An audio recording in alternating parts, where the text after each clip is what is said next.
Le micro, on va en reparler, on en avait déjà parlé lors de la dernière émission. On va faire une piqûre de rappel, c'est très important. Oui, on leur avait dit de revenir justement pour ce Red Trip and Do qui a lieu ce week-end sur 3 jours, si je me trompe pas, c'est bien ça? C'est ça, non, sur 2 jours. 2 jours. Le samedi, j'en rajoute un, moi. Samedi et le dimanche. Oui. C'est pour récupérer ça peut-être. Peut-être, oui, le lundi, oui. Alors, ça consiste en quoi? Il y a plusieurs épreuves, c'est ça? Alors oui, c'est ça. Donc il y aura 4 parcours. Donc le samedi, le 25 km. Le soir, le 20 km qui a un prologue nocturne. Et le dimanche, donc le 45 km et la suite du prologue nocturne qui fera 70 km. Ah oui, quand même. Donc 90 au total. Oui. Ça sera balisé, on risque pas de se perdre. Ah non, il y a des rues-balises, des balises et on est là pour tout indiquer. C'est celui-là que j'aurais fait, le 70 km si j'avais été là. Ouais. L'année prochaine alors? Non, j'ai tous les ans, c'est ça? J'ai un déménagement l'année prochaine. Tous les ans, oui. Oui. Tu prévois à l'avance les déménagements. C'est la 6e édition. Ouais, vous avez noté, il s'inscrit l'année prochaine. D'accord. Il se défile. On le fait à 2 si tu veux. On prend un tandem, on le fait à 2. Oh non, j'ai pas envie de t'attendre. Oh, tu vas pas m'attendre, je crois pas. Non, ça va. Son sport, ça va là. Alors, on refait un petit point sur les épreuves qu'il y a. Alors, pas les surprises, j'ai compris, vous voulez pas nous dire quelles sont les épreuves surprises, mais alors parmi les autres qui sont annoncées, un petit point. Oui, donc toutes les épreuves type du raid, on va dire, donc le trail, la course d'orientation, le kayak et le VTT, et donc les activités surprises. Donc on peut vous en dévoiler un petit peu. Il y aura des épreuves de lancer et de tir, c'est tout ce qu'on peut vous dire. Lancer qui? On lance qui? Ah, faudra s'inscrire pour découvrir la suite. Voilà, c'est tout ce qu'on peut vous dire pour les épreuves. D'accord, bon, moi je pourrais pas le faire non plus parce que je me rappelais plus que j'étais d'astreinte, donc je passerai peut-être un petit coup quand même, voir ces épreuves. Okay. C'est du côté de Tees, c'est ça? C'est à Chalzeul. C'est à Chalzeul, ouais. D'accord. Départ à Chalzeul et après on se dirigera vers Besançon, donc surtout dans les montagnes, on va dire, à Montfaucon, à Bregy. Voilà, c'est surtout par là que ça va se diriger, et puis à la Citadelle bien sûr. Ok, donc je suppose que ça nécessite beaucoup de bénévoles. On en parlait avec le président de l'ESVF Didier Weber tout à l'heure, des bénévoles. Ouais, c'est important vrai aussi également. Là. Ouais, donc on a fait ce qu'on a pu. Chacun a essayé de ramener des bénévoles de son côté, voilà. Donc on s'en tire pas trop mal. Après, bien sûr, si on en a encore, on prend forcément. Oui. Plus on en a, le mieux ça sera. Mais on n'est pas trop mal pour l'instant. Combien de participants pour le moment? Vous voulez peut-être dire quelque chose? Non, juste les inscriptions. Alors, vous allez nous dire combien il y a de participants. Je vois que les inscriptions sont clôturées dans 2 jours. Dans 2 jours, ouais, c'est 26. ça. Donc là, pour l'instant, on a 700 participants. Oula. Donc c'est 350 équipes vu que c'est par équipe de 2.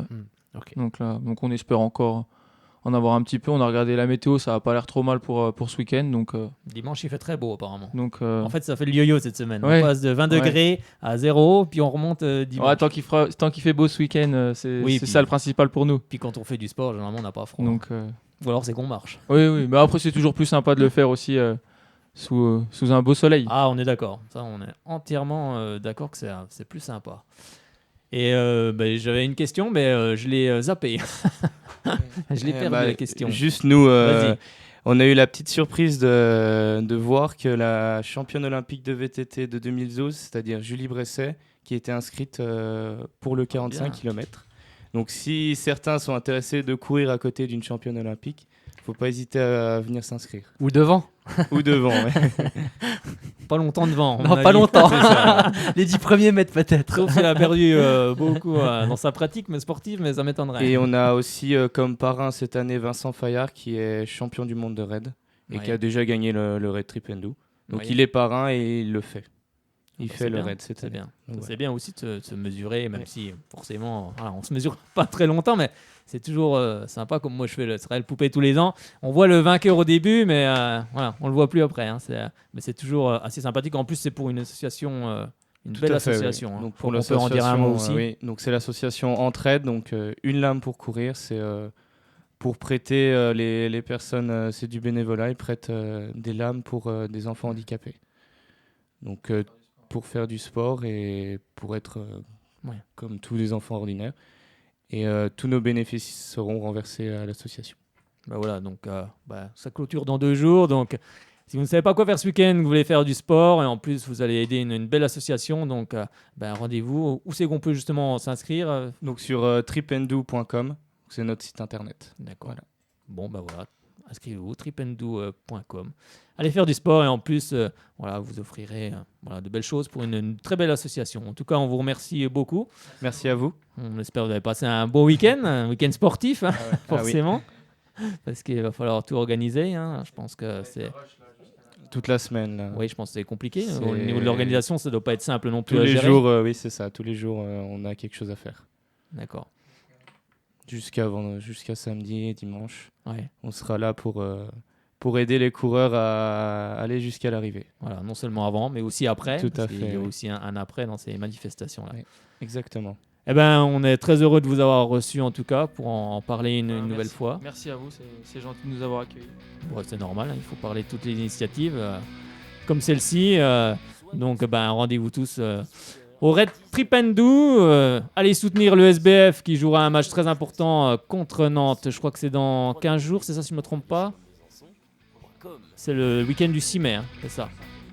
Oui, c'est ça. Le 5 au soir. Le 5 au soir, donc vendredi 5, prenez vos billets et allez soutenir le SBF car il y a une place en Coupe d'Europe en jeu. Donc il faut que le Palais des Sports soit chaud bouillant. On a déjà connu ça à Besançon, on va le revivre, ça va être en tout cas très sympa.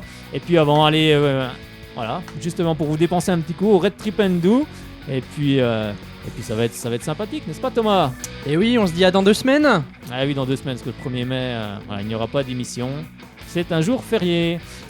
Allez Sochaux. Ouais, et puis allez le SBF. Allez le SBF. Allez le GBDH, allez toutes les équipes franc-comtoises.